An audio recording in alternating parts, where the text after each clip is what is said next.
Next up, we are going to talk about comments made by Fat Joe, Oh who boy. believes that J. Cole tarnished his legacy by backing out of the Big Three confrontation, which No. ended up just being a Big Two confrontation of Drake and Kendrick Lamar, with a little bit of people like Rick Ross sprinkled on the side there. But it was mainly a face off between Kendrick and Drake. And because J. Cole early on decided he wanted no parts of it, so he left. He bowed out. He showed respect for Kendrick, and took his diss songs off of streaming platforms and that album that he put out, or EP, whatever the hell you want to call it, might delete later. He took all this stuff down. He said, I ain't a part of this. I'm not on this. So I'm going to let them boys handle it because I'm not on that. Fat Joe does not approve of such a move, and he thinks that J. Cole tarnished his legacy as a result. Damn. So, um, interesting comments. We, of course, have been able to take advantage of the Drake Kendrick rap battle for content on the channel as well. So, this is no different. This says Fat Joe claims J. Cole's legacy is tarnished by Kendrick Lamar battle. J. Cole is in a weird place. The rapper wasn't defeated in combat the way Drake was. The fact that he chose to forfeit and see ground to Kendrick Lamar, though, has been viewed by many as a fate worse than defeat.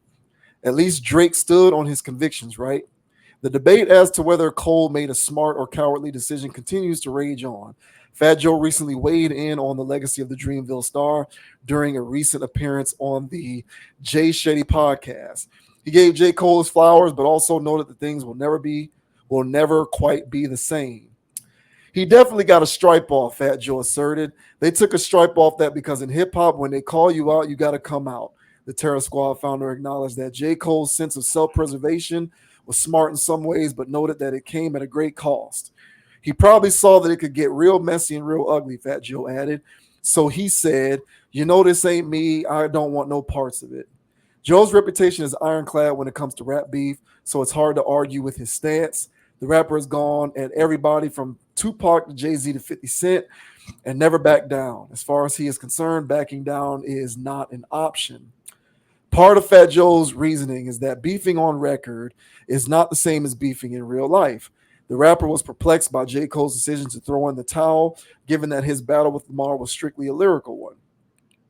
I had one of the biggest, most dangerous beefs with 50 Cent, Joe relayed to Shetty, and I was sitting next to him at the game yesterday, having the best time in the world. We're brothers.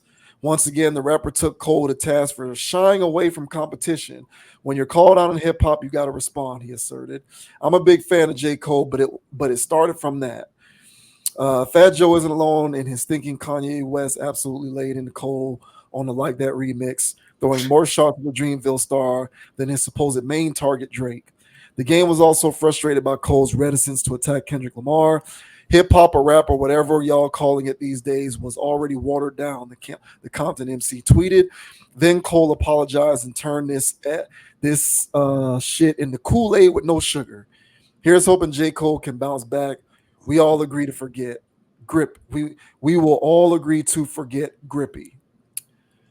So J. Cole Fat Joe is not a fan of J. Cole recusing himself from the situation, and he believes that he lost a stripe as a result, and that he is not viewed upon the same. You agree or disagree with what Fat Joe said? Uh, mainstream narrative, yes. Mainstream narrative, yes. He lost a stripe there. I can't take that away from him. But however, on the flip side, and we're talking about Mr. Fat Joe, that is. We're talking about Mr. I lied at 95% of my rhymes. So if this guy wants to talk about having stripes taken away, this guy lost 95% of his. So I think he put himself in a worse off position because at that point, part of his beef talk was part of that 95%. Well, I guess that was the 5% that was real. Fat Joe needs to get himself out of here. But as the overall talking barbershop stuff, he's got a point because people are going to and have been laying into J. Cole for apparently bowing out in the sense that he was scared of the competition. I don't know what happened behind the scenes. There's speculations that people reached out to him to say, "Hey, bro, this ain't your fight. Just get out of there." But so who knows how that went? But my stance when we first talked about this was that I thought that J. Cole looked at this in a situation of, this is not why I'm in the rap game. I'm not out here to tear other people down like this. I'm out here to uplift and, make positive music. And I don't like where I'm going with this. I think that was what made him not do it. And to me, I thought that was commendable, in the sense that, and brave, in the sense that, hell, he already came out with it. But then there was also the stuff of it came out on a CD called Might Delete Later. So I don't know what that was about, but apparently, it got deleted. So I don't know what his overall intent was, to be honest. So the part about it that I did reserve, that he felt like he was bigger than this, and that he doesn't want to partake in mudslinging. That was the part that I held, to him. But the fact that it came out on the CD Might Delete Later, he deleted it later, amongst other things, it was just a weird situation. So hopefully one of these days J. Cole can, come out and speak on this and give his point of view of why he decided to do this. But until he comes out and says anything, people are going to keep running with this narrative that this guy ain't hip hop no more. And that's pretty crazy.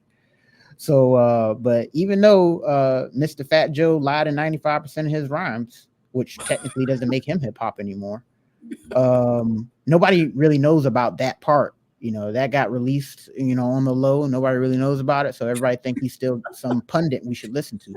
But I don't want to hear what Fat Joe has to say about certain things, and this is one of them. So what are your thoughts on Fat Joe calling out J. Cole and say, "Hey man, he lost some stripes and tarnished his legacy backing out of this beef"? You agree with that?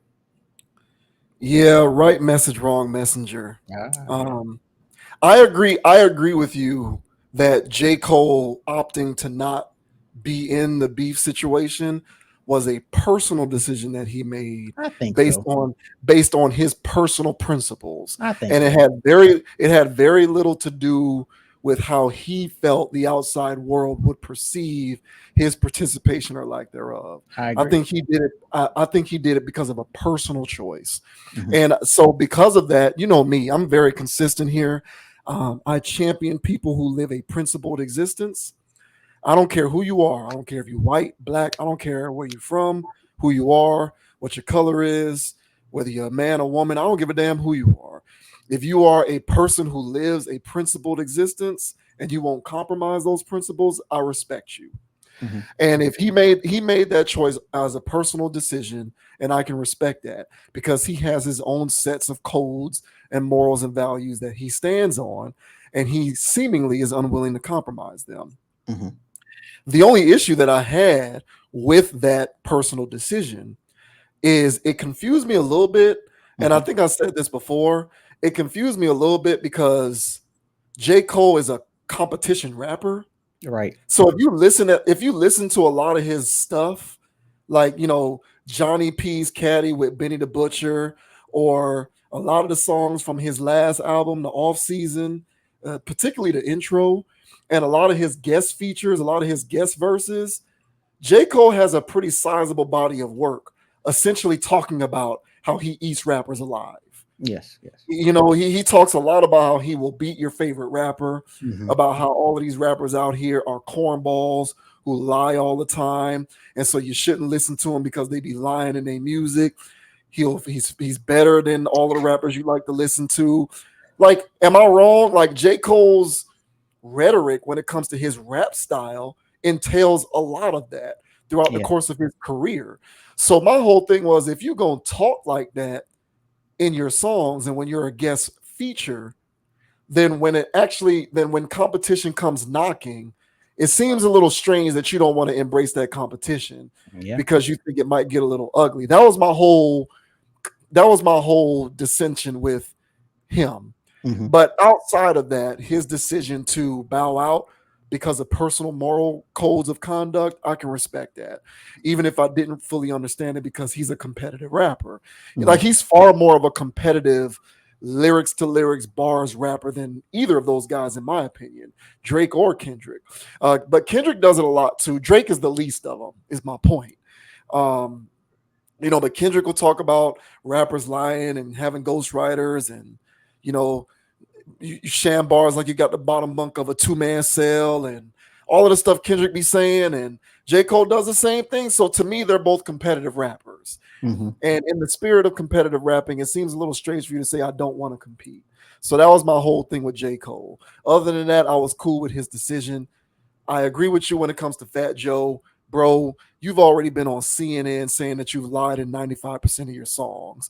So for you to talk about how you've lied in 95% of your rhymes, but you are somehow someone who has credibility when it comes to speaking on rap beefs, like to me, that is silly because 95%, if you can comfortably say you've lied in 95% of your music, then that tells me you've lied in 95% of your beef music too. Yes.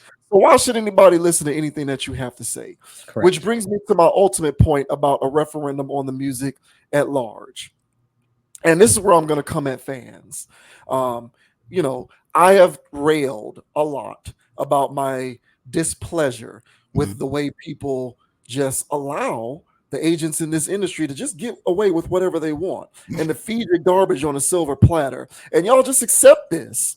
So we will criticize J. Cole more for being honest than criticize somebody like Fat Joe for lying. Why? Yes. Why? Because he didn't leave the beef. He stayed in it and embraced it, but he lied. Yes. I'm gonna take I'm gonna take the person who was honest over the Uh, liar. Like give me the honest person over the liar. yeah. If you've lied in 95% of your rhymes, that means 95% of the time that you were beefing, you were lying. Yes. So give me J. Cole, who was honest enough with who he is to say, I'm out of here. But this is the value of this music right now, and this is the sensibility of its current fan base. Y'all love this stuff so much, and you're so conditioned and brainwashed by this music so much that you will accept someone who is a liar over someone who is honest.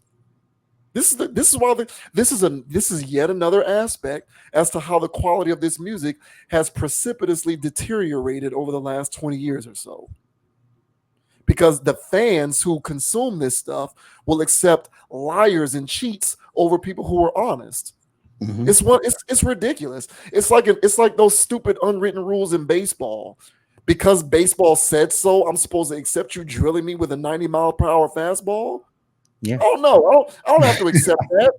Do not throw that ball at me 90 miles an hour. You're not going to hit me just because someone else on my team got hit with another pitch or whatever those stupid ass rules are. I don't give a damn. I don't have to abide by that if I don't Mhm. want to. Mhm. Mhm. It's the same thing we got going on with this rap stuff.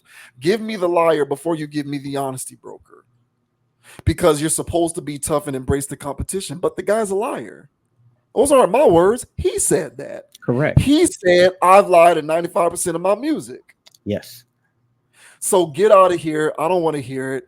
I'm in J. Cole's corner all day with this, and I can do that, albeit the fact that I criticized him for kind of double talking when it comes to him being a competitive rapper. I can accept that because at the end of the day, he was being honest with who he was. I'm not going to be a part of this because does not speak to who I am as an artist.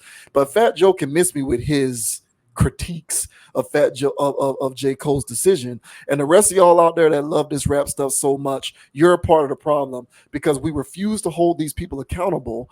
And we just let them get away with murder, essentially. And we're just willing to ride along with it. But, I'm not here for it. And I'm going to continue to keep calling it out because it's BS. It's tomfoolery. And I'm Team J. Cole on this. Yeah, man. And for Fat Joe, and I agree, bro. And for Fat Joe to sit there and say that, yeah, I had a beef with 50 Cent, as a badge of honor, right? And then he sits and says that, yeah, I was sitting courtside with him having the time of my life, which adds to the fact that he lied about his beef. So it wasn't a beef. It was something else. And when I was a young person, man, and I heard Biggie's song, "What's Beef," that has been my criteria for beef since I've heard that song. He said, man, he said, "What's beef?" And he said, "That's when you make your enemies starve your Jeep. Beef is when you roll no less than 30 deep, whatever. Beef is when I Yeah. see you guaranteed to be in ICU." Yeah. And so everything about Kendrick's beef with Drake says that these guys will never be friends. They will never be courtside sitting around laughing 10, 15 years later. This will go on forever. This is a real beef. So for Fat Joe to be partaking in a beef that didn't go anywhere, that he can sit around and talk to the guy later, this was no real bad blood here. So this again adds to the fact that Fat Joe was doing theatrics. And I don't even remember him beefing with 50 Cent. That's how unimpressive his beef tracks were. I didn't even know he was beefing with people outside of Terror Squad people. So for him to be sitting there, yeah, man, I was out here, that again, that just speaks to his industry isms. And especially in that era, the late 90s, early 2000s, it was all kinds of industry stuff going on. And so yeah, I can't co-sign that. So he didn't have real beef.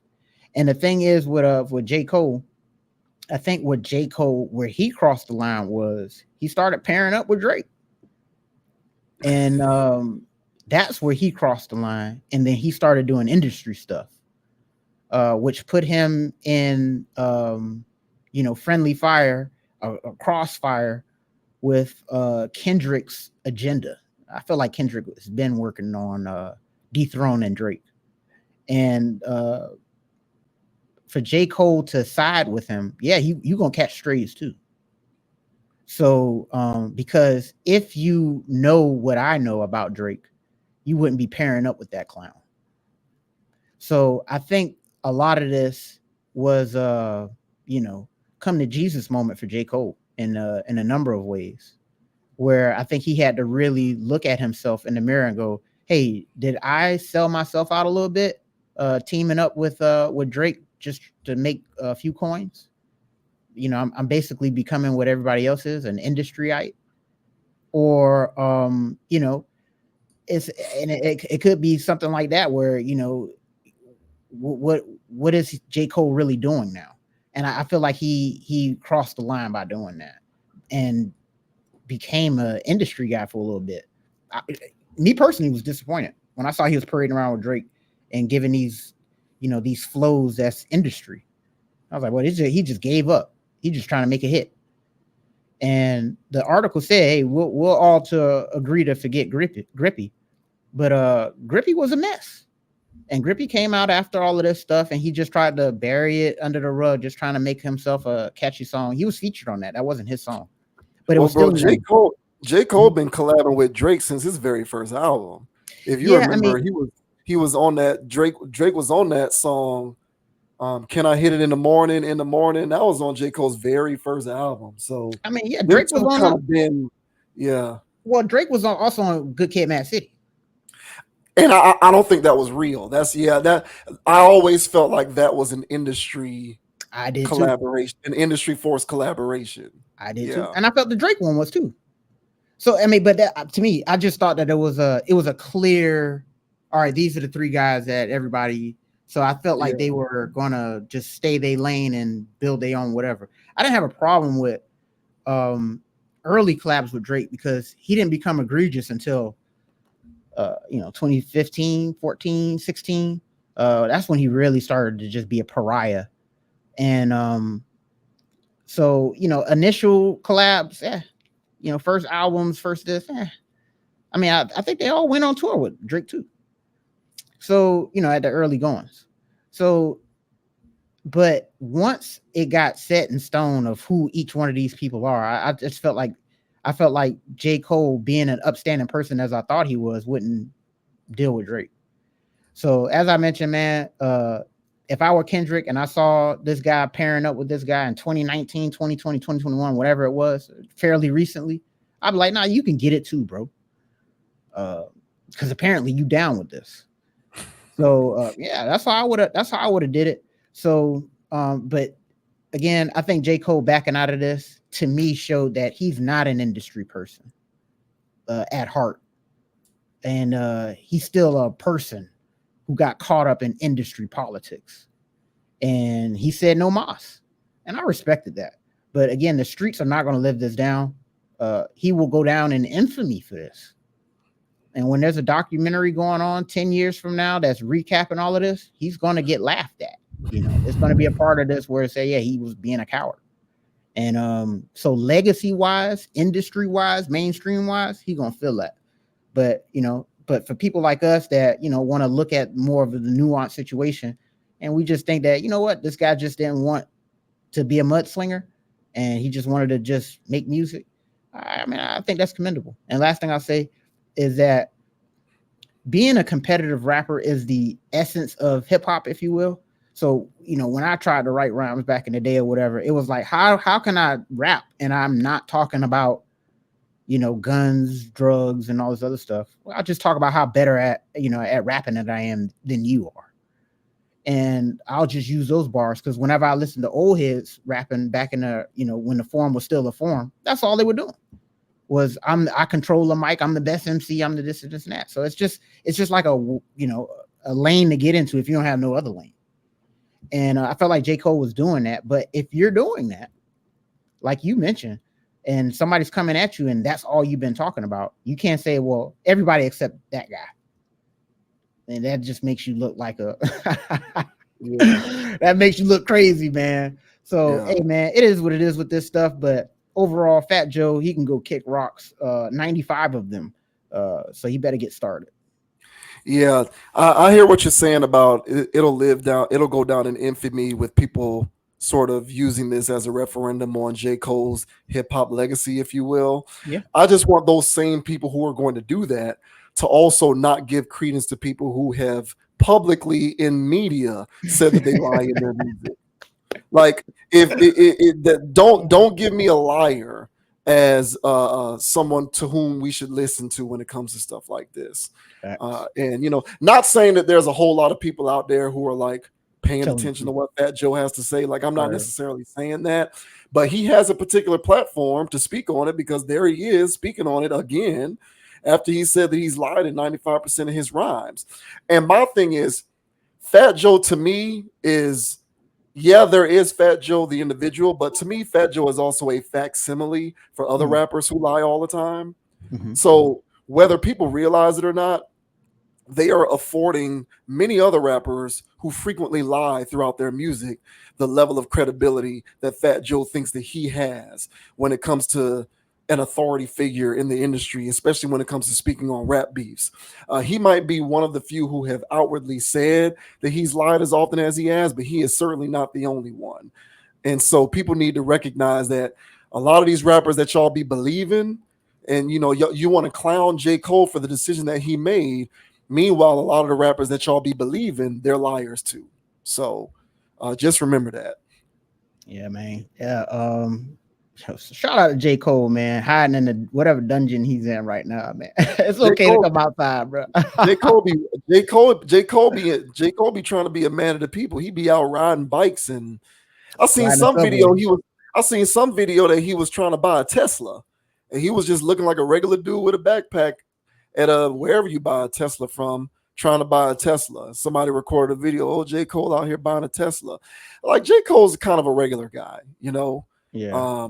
So it is what it is. Like I said, you can have issues with him not being in the beef if you want, but he was being honest, and I don't mind people who want to criticize that because I get it. I have my own criticisms, but I'm not going to criticize him in lieu of believing all of these other rappers who are worse than J. Cole because they're liars. So 100. Fat Joe, get out of here, bro. For real, bro. Hey, wrong messenger, bro. Wrong messenger.